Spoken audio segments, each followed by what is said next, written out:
Hello అందరికీ నమస్కారం అండి. నా పేరు గంటి ఉష. నా మిత్రులకి, శ్రేయోభిలాషులకి, సబ్స్క్రైబర్స్కి నా వీడియోస్ చూస్తూ మంచి మంచి కామెంట్స్ పెడుతూ నన్ను ప్రోత్సహిస్తున్నటువంటి నా అభిమానులందరికీ కూడా కృతజ్ఞతలు, శుభాభినందనలు. ఈ మధ్యన భారతదేశం యావత్తూ కూడా ఒక ఉద్విగ్నతకు, ఒక ఉత్కంఠకు కూడా లోనై ఉంది. తర్వాత ఏమి జరగబోతుందా అని. అది ఏమిటి అని అంటే, మనకి అందరికీ తెలిసిందే, సరిగ్గా వారం రోజులైంది పహల్గాం అటాక్ జరిగి, ఉగ్రదాడి జరిగి. అయితే పోస్ట్ మార్టం చేస్తున్న కొద్దీ కూడా ఉగ్రవాదులకి ఎన్నో రకాలుగా, ఎన్నో సంఘ విద్రోహక, దేశ విద్రోహక శక్తులు సహాయ సహకారాలు అందిస్తున్నాయన్న సంగతి తెలిసినప్పటికీ కూడా, అంటే ప్రత్యక్షంగా కొందరు చేస్తున్నారు, పరోక్షంగా కొందరు చేస్తున్నారు.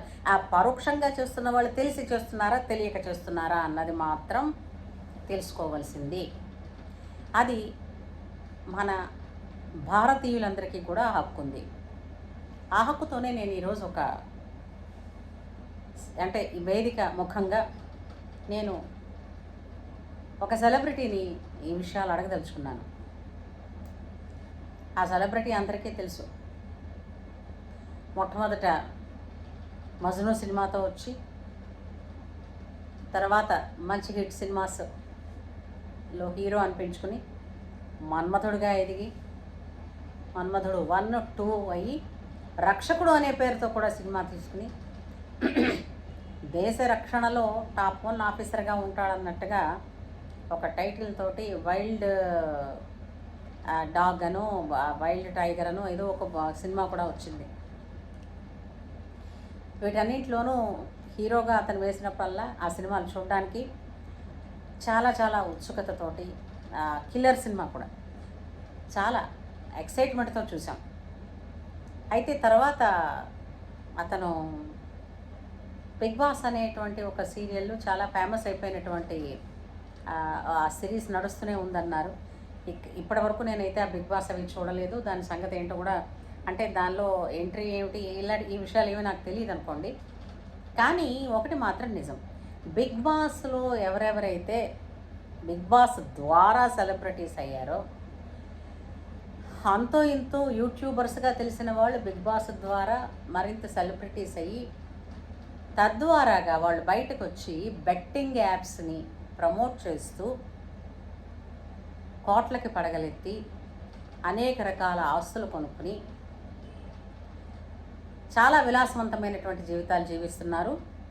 ఇవన్నీ ప్రొవైడెడ్ ఈ బెట్టింగ్ యాప్ల వల్ల నాశనం అయిపోయినటువంటి ఎన్నో కుటుంబాలు ఉన్నాయి. అంటే నాశనం అయిపోయినటువంటి కుటుంబాల సమాధుల మీదుగా ఈ బెట్టింగ్ యాప్స్ ప్రమోట్ చేసిన వాళ్ళందరూ కూడా మేడలు మిద్దెలు కట్టుకున్నారు. మనకు ఒక సామెత ఉందండి, రాజు అంటే ప్రజలు ధర్మం తప్పితే రాజు తప్పు అంటారు. అలాగే నౌకరు తప్పు చేస్తే యజమాని తప్పు అంటారు.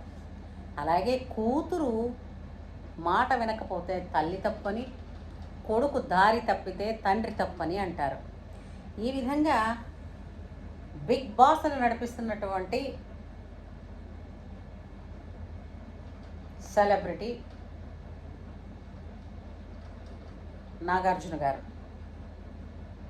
అయ్యా, ఇప్పుడు మీరు ఇది ఏదైతే చేస్తున్నారో, పరోక్షంగా బెట్టింగ్ యాప్స్ల ద్వారా వచ్చేటటువంటి డబ్బు కొన్ని ఉగ్రవాద సంస్థలకి వెళుతోందని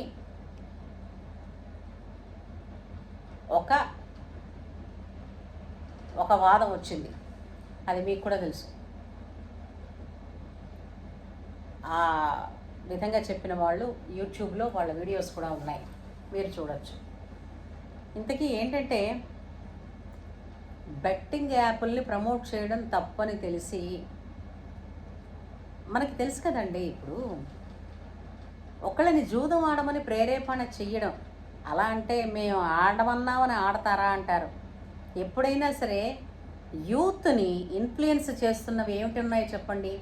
ఒకటి సినిమా, రెండు ఇలాంటి రియాలిటీ షోస్, ఇంకా కాకుండా ఈ సెలబ్రిటీస్ ఎవరైతే ఉంటారో వీళ్ళు చేసేటటువంటి అడ్వర్టైజ్మెంట్స్ యూత్ని, పబ్లిక్ని ఇన్ఫ్లుయెన్స్ చేస్తున్నాయి అనడంలో సుతరాము సందేహం లేదు. ఇది అందరికీ తెలిసింది. మామూలుగా ఇప్పుడు మనం టీవీలో ప్రోగ్రామ్స్ చూసేటప్పుడు వచ్చే కమర్షియల్స్లోనే, ఆ కమర్షియల్స్లో కనుక మనకి ఫిల్మ్ ఇండస్ట్రీ నుంచి కనపడుతూ ఉంటే నిజంగా వీళ్ళు ఇందులో అవి వాడుతున్నారా, వాళ్ళు వాడే చెప్తున్నారా అని చాలా సందేహాలు వస్తాయి. ఎందుకనంటే మనకి ఆ విధంగా ఇన్ఫ్లుయెన్స్ అయ్యి ఆ వస్తువును కొనుక్కున్న వాళ్ళు ఎక్కువ. ఈ వస్తువును కొనుక్కున్నందుకు ఆ కంపెనీకి డబ్బు వెళ్ళిందేమో కానీ వాళ్ళు ఏదైతే ప్రమోట్ చేశారో ఆ వస్తువును కొనుక్కున్నందుకు కంపెనీకి డబ్బు వెళ్ళింది. అలాగే దాన్ని ప్రమోట్ చేసినందుకు ఆ చేసిన సెలబ్రిటీకి డబ్బులు వెళ్ళాయి. అందులో ఏదైనా తేడా వచ్చినా, దానిలో కష్ట నష్టాలు ఏమున్నా అది కస్టమర్కి వెళుతున్నాయి. కస్టమర్ దేవుళ్ళు అంటూనే కస్టమర్స్ని మోసం చేస్తున్నారు. ఆ అధికారం మీకు ఎవరిచ్చారు? అంతేకాదు, మనసాక్షి లేదా మీకు? ఇప్పుడు చాలామంది థమ్సప్ అడ్వర్టైజ్మెంటు, అలాగే ఏంటిది కోకోకోలా అడ్వర్టైజ్మెంటు, ఇవి చేస్తున్నారే.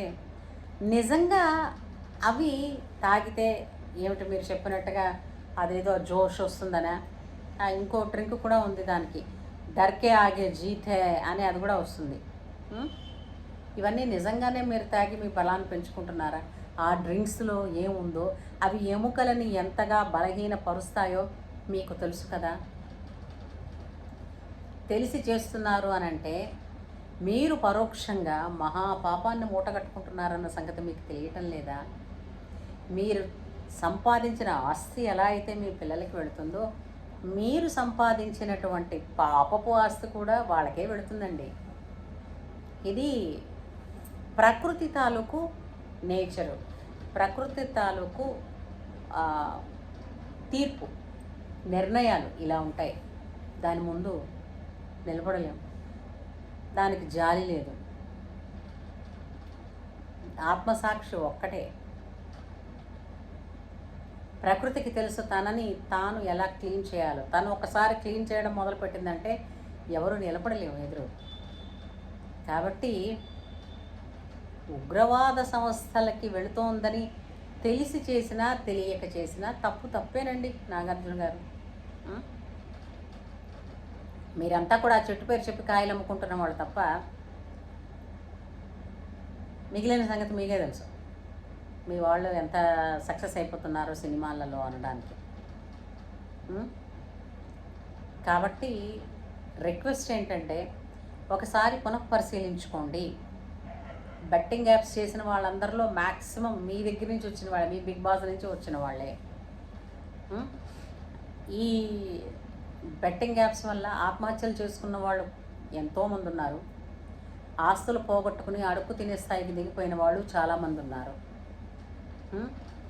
ఇలాంటి దుర్మార్గమైనటువంటి ప్రమాదాలను తెచ్చిపెట్టేటటువంటి మనుషులను కూడా పోగొట్టుకునేటటువంటి ఆటలని ప్రమోట్ చేయడం ఎంతవరకు సమంజసం? అది మీరు మేము న్యాయపరంగా మేము వాళ్ళు చెప్పారు కంపెనీ, మేము చేసాము, వాళ్ళని మేము చెప్పామని, వాళ్ళని ఆడమని మేము చెప్పామా, మేము వాళ్ళని బలవంత పెట్టామా అని మీరు అనొచ్చు. అన్ని చోట్ల న్యాయమే కాదండి, ధర్మం కూడా ఒకటి ఉంటుంది. ప్రతి మనిషి ధర్మాన్ని తప్పకూడదు. మనది ధర్మభూమి, మనం నడిచేదే సనాతన ధర్మం మీద.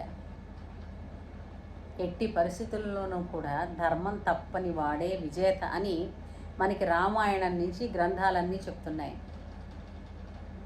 హరిశ్చంద్రుడు కూడా ఆడిన మాట కోసం, ఆ ధర్మం కోసం నిలబడ్డాడు కాబట్టే ఇన్ని యుగాలు వెళ్ళినా ఇన్ని కాలాలు మారినా సరే వారి పేర్లు చిరస్మరణీయమై ఉంటున్నాయి. కాబట్టి తెలిసిన తర్వాత, ఒకసారి తప్పు అని తెలిసిన తర్వాత తిరిగి అదే తప్పు చేస్తూ ఉంటే కనుక అది చాలా పరిణామాలకి దారితీస్తుందండి. ఈ విషయంలో మన దేశానికి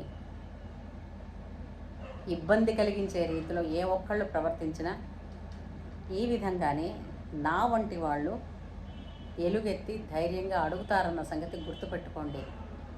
నాకు కాకపోయినా మీ ఆత్మకైనా మీరు సమాధానం చెప్పి తీరాలన్న సంగతి గుర్తుపెట్టుకుని ఇక మీద చేసే పనులైనా సరే 1కి 10 సార్లు ఆలోచించి నేను చేసే పని వల్ల నా దేశానికి ముందు ఉపయోగం ఉందా లేదా అన్నది ఆలోచించి చెయ్యండి. మీరు ఎన్ని కోట్లు, ఎన్ని వందల వేల కోట్లు సంపాదించినప్పటికీ వెళ్ళిపోయిన రోజున ఎవరు పట్టుకెళ్ళరు. అలాగే లక్షాధికారైన లవణమన్నమే కానీ మెరుగు బంగారంబు మింగబోడు. ఇది గుర్తుపెట్టుకోండి. నడమంత్రపు సిరులు చూసి పొంగిపోకండి. మీరు ప్రేరేపించిన వాళ్ళందరూ, అంటే మీ దగ్గర ఆటలాడి వెళ్ళిన వాళ్ళందరూ కూడా వాళ్ళు చాలామందిని ఇన్ఫ్లుయెన్స్ చేసి డబ్బులు సంపాదించి గొప్పవాళ్ళు అయిపోయారు. వాళ్ళు సంపాదన, వాళ్ళ ప్రతి విలాసం వెనకాతల కొంతమంది తల్లుల ఏడుపులు ఉన్నాయి, కొంతమంది భార్యల కన్నీరుంది, కొంతమంది అనాథలైపోయిన పిల్లలు ఉన్నారు. ఇవి ఆలోచించి ఇక మీద స్టెప్ ఎప్పుడైనా వేయండి. సరదాకి చెప్పినా, నిజంగా చెప్పినా, బెట్టింగ్ యాప్స్లు ఇంకెవరైనా ప్రమోట్ చేశారంటే మాత్రం ఊరుకునేది లేదండి. ఇది భారతీయ